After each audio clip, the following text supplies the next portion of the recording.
सादर अभिनंदन मित्रों, मैं अंशु शर्मा एक बार फिर आपके सामने उपस्थित हुई हूँ कुछ पशु पक्षियों के ऐसे उपाय लेकर कि पशु पक्षियों को दाना पानी देने से हमारे घर में कितनी बरकत होगी और कितने कितने संकट टल जाएंगे और हमें इसके कितने लाभ मिलेंगे। तो ज्योतिष शास्त्र के अनुसार पशु पक्षियों को दाना डालने से हमारा शुक्र मजबूत होता है।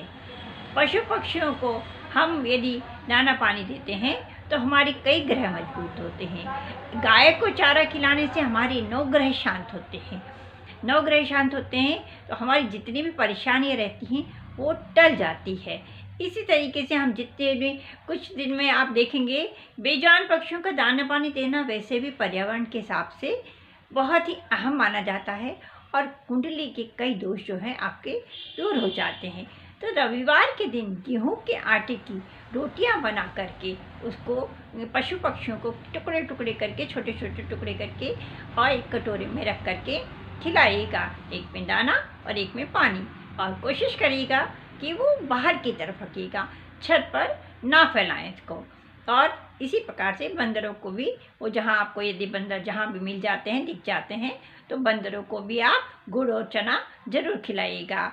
इससे आपका सूर्य मजबूत होता है। और रोटी के बुधवार के दिन गाय को हरा चारा खिलाइएगा, इससे भी आपका जो ग्रह है वो मजबूत होते हैं।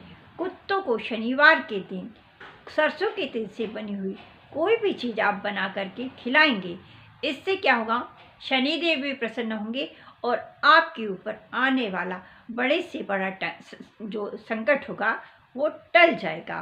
तो अब ऐसा होता है कि जो भी आप पक्षियों को दाना खिलाते हैं से कुबेर महाराज, जब आप पक्षियों को दाना खिलाते हैं तो वो तो बेजुबान पक्षी होते हैं, बेजुबान जानवर होते हैं, कभी उनको हमको मारना नहीं चाहिए।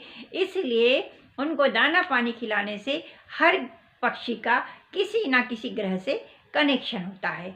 इसलिए आप लोगों को मैं ये बता रही हूँ कि आप पशु पक्षियों को आज से ही दाना पानी देना शुरू कर दीजिएगा। और यदि दे रहे हैं तो बहुत अच्छी बात है। इससे क्या होगा कि आपके लिए कुबेर महाराज भी आपके लिए रास्ता खोल देंगे। राहु केतु की शांति के लिए आप बाजरा खिलाइएगा, कबूतरों को बाजरा खिलाइएगा। आप ये ध्यान रखिएगा कि घर में हमारे बसेरा ना बनाए, खास तौर से कबूतर तो कभी भी हमारे घर में बसेरा ना बनाए। इसलिए मैंने आपको बोला कि ऐसी सुरक्षित जगह पर बाहर की तरफ दाना पानी दीजिएगा, जिससे कि पशु पक्षी वहाँ से आसानी से चुप करके ले करके खाना खा के अपना चले जाएं और अपने हमारे घर में बसेरा ना बना पाएँ। ठीक है।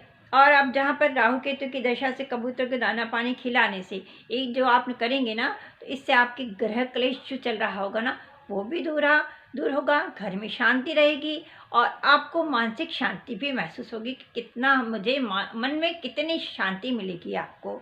इसीलिए इसी प्रकार से जिसके संतान नहीं हो रही है तो उन्हें भी आज से ही दाना पानी देना शुरू कर देना चाहिए। और जब भी आप दाना पानी दें और पशु को भी यदि आप हरा चारा खिलाते हैं तो आप हाथ जोड़ लीजिएगा, गुड़ खिलाइएगा उनको। यदि कुछ भी नहीं आता हो तो उस समय यदि आपके घर में गाय आ जाती है घर के सामने और नहीं भी आती है कभी कोई, तो आप कहीं भी जा कर के गाय को हरा चारा जरूर खिलाइएगा। ऐसा करने से आपको संतान की प्राप्ति जरूर होगी। घर के पक्षियों को दाना पानी देने से गौ को कटोरे के बाहर की तरफ रखिएगा। और गाय को हरा चारा खिलाने से क्या होगा, आपके 9 ग्रह मजबूत होकर हैं। गाय में 3300 कोट के देवी देवता विराजमान रहते हैं, आपके 9 के 9 ग्रह मजबूत होते हैं। और तो आपको यदि आपके यहाँ सुविधा है तो आप जरूर खिलाइएगा गाय को, और नहीं तो कभी कभी भी आप गाय को हरा चारा जरूर खिलाइएगा।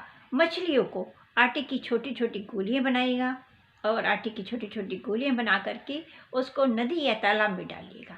घर का एक्वेरियम है उसमें तो आप डाल सकते हैं, लेकिन उसका उतना फ़ायदा नहीं होता है जितना आप नदी और तालाब में जा करके डाल करके और खिला करके आएंगे। तो ये करिएगा आप इसको, ये काम आप शुक्रवार के दिन करिएगा। कुत्ते को रोटी खिलाना बहुत ही अच्छा माना जाता है। यदि आपने अपने घर में कुत्ता पाल रखा है तो कुत्ते के प्रति आप कोई भी लापरवाही नहीं करिएगा। उसको नियमित रूप से उसका नहलाइएगा, धुलाइएगा, उसको जब जब उसको ज़रूरत है, दवाई की ज़रूरत है, उसको दवाई दीजिएगा, डॉक्टर को दिखाइएगा। कुत्ता ऐसी चीज़ है जो हमारे ऊपर, घर के मुखिया के ऊपर या घर के किसी भी सदस्य के ऊपर आया हुआ बड़े से बड़ा संकट वो अपने ऊपर ले लेता है। इसलिए कुत्ते को, बंदर को, गिलहरी को भी आप जहाँ पर रोटी है, बाजरा है, ज्वार है, मूंगफली के दाने हैं, ये चीज़ें आप खिलाना शुरू कर दीजिएगा। ये गुरु जो है एक राम का प्रतीक मानी जाती है, क्योंकि राम जी ने गिलहरी के ऊपर अपनी 3 उंगलियां फैला दी थी। तो आज भी आप देखते हैं ना कि गिलहरी के ऊपर ये उंगलियां घूमी हुई हैं राम जी की। इस प्रकार से आप देखेंगे कि आपके घर में इससे आप स्वास्थ्य भी आपका अच्छा रहेगा। गिलहरी को खाना देने से आप एक बार देना शुरू करेंगे तो वो बार बार आपके घर में आएगी, और आप रोज नियमित रूप से कुछ ना कुछ इन चीज़ों का व्यवस्था करके रखिएगा कि हम दें, पशु पक्षियों को दाना पानी दें। तो इससे क्या होगा कि हमारे जीवन में जो भी आ रही है, जो भी चीज़ें खराब चल रही हैं, वो तो दूर होंगी, और हमारी जो भी मनोकामना होगी वो सारी मनोकामना भी पूरी होगी। और चींटियों का जहाँ बिल होता है, वो चींटियों के बिल में आप वहाँ पे आटे में थोड़ी सी शक्कर मिला करके वहाँ पे नियमित रूप से डालिएगा। आप देखेंगे कि आपकी मनोकामना तो पूरी हो ही रही है, लेकिन जो भी संकट में चल रहे हैं वो भी दूर होंगे। ऐसे ही आप जहाँ पे सांप की बांबी होती है ना, वहाँ पर भी यदि है कहीं आपको पता है तो वहाँ पे जा कर के एक दूध का कटोरा रखाइएगा, छोटी सी कटोरी में रखाइएगा, तो वो पिए या ना पिए आप रखाइएगा। देखेंगे आप कि इन सब चीज़ों को करने से, ये जो भी आप दाना पानी खिलाने का काम कर रहे हैं, इन सब चीज़ों को करने से आपके भाग्य में अचानक से सारी बढ़ोतरी शुरू हो जाएगी। कुबेर महाराज भी आपका रास्ता खोल देते हैं, आपने धन का कुबेर भंडार खोल देते हैं, और आपकी जो भी धन से संबंधित, व्यापार से संबंधित, नौकरी से संबंधित, संतान से संबंधित, आप स्वास्थ्य से संबंधित सभी परेशानियों को हल होता नजर आता है। तो आज से ही आप लोग शुरू कर दीजिएगा पशु पक्षियों को दाना देने का। मैं अंशु शर्मा अब आपसे विदा लेती हूँ, और फिर बसंत पंचमी की कुछ और चीज़ें लेकर के आपके पास उपस्थित होंगी, क्योंकि 14 तारीख को बसंत पंचमी है। तो जय श्री राम, हर हर महादेव।